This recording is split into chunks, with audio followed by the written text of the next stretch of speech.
Here we are at example 3 from our corresponding notes. Now we're asked to use this figure to find all the measures of the numbered angles. This is a little bit more what you're going to encounter in high school. They might add a little bit of extra layers in this process, but you're really using your properties of like corresponding, supplementary, vertical angles, really to identify all these different angle measures. And so just kind of starting out, we know that we have a lot of missing different angles, right? We're looking for 1, 2, 3, 4, and so on. We do know this guy right here, though, is 75 degrees. And when we look at corresponding angles, well, which angle would be corresponding to that one that we do know? That would be angle 6, because it's on the same side of that transversal, and it's in that same position that we talked about in our definition. So right there, we've already identified what angle 6 is. It is 75 degrees because they are corresponding. Now, we have to try and figure out what are these other guys. Well, this is where a lot of the other properties start to come into play, and there's actually a lot of different paths you can take in finding those. I think one of the more straightforward approaches would be to say, oh, if I combine angle 2 and that known 75 degrees, well, those are supplementary angles which should combine to be 180 degrees.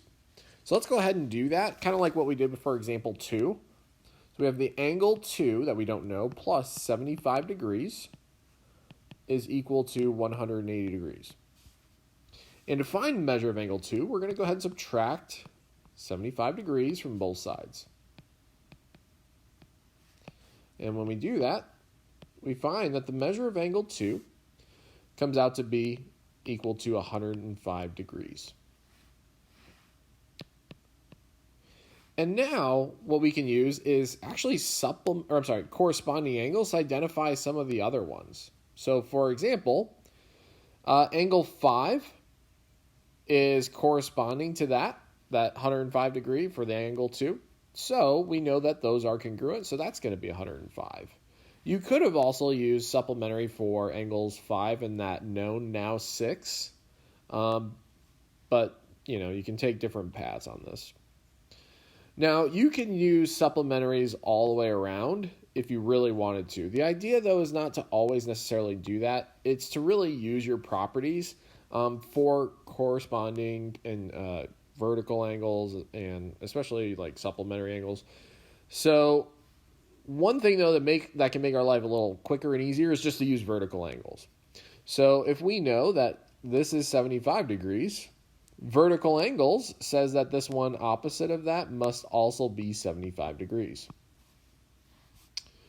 So as a result, we found angle 1.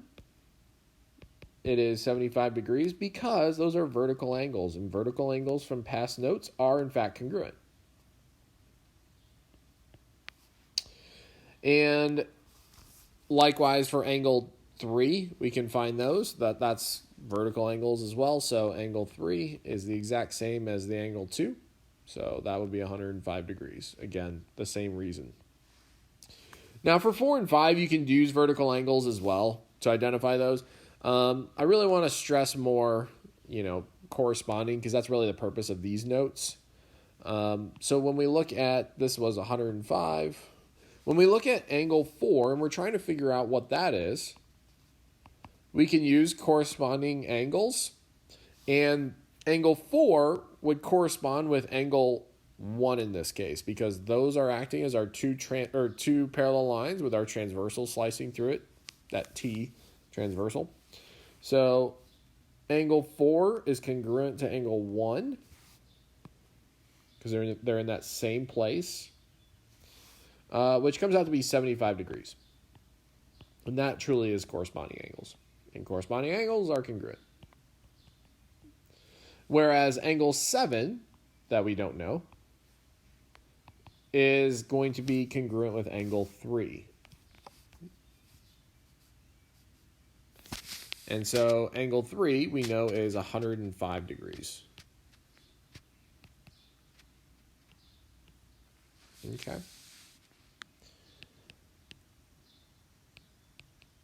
And even vertical angles helps prove that. But, we really wanted to stress corresponding on these notes. So in high school geometry, though, they're going to give you a lot of shapes like this, and you're going to have to try and determine what are these different angle measures just based on the properties and definitions that you know. Okay, and usually they're not going to give you too many of them. Like on this example, we only gave you one known angle, and you just have to use your properties to figure out the others.